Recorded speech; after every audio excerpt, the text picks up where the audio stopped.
Salam əziz bacı və qardaşlar.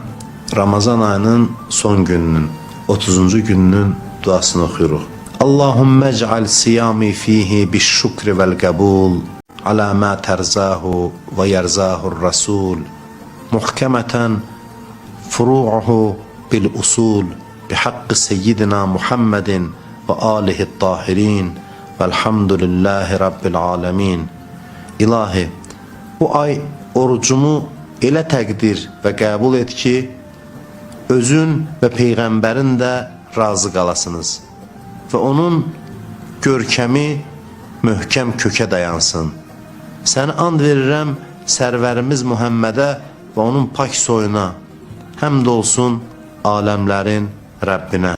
Əziz bacı və qardaşlar, Allah dua və ibadətlərinizi bu bir ay ərzində tutduğunuz orucları qəbul etsin.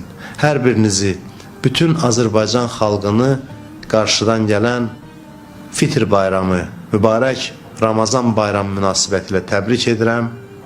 Allah xalqımıza firavanlıq, bol ruzi, gözəl günlər nəsib etsin.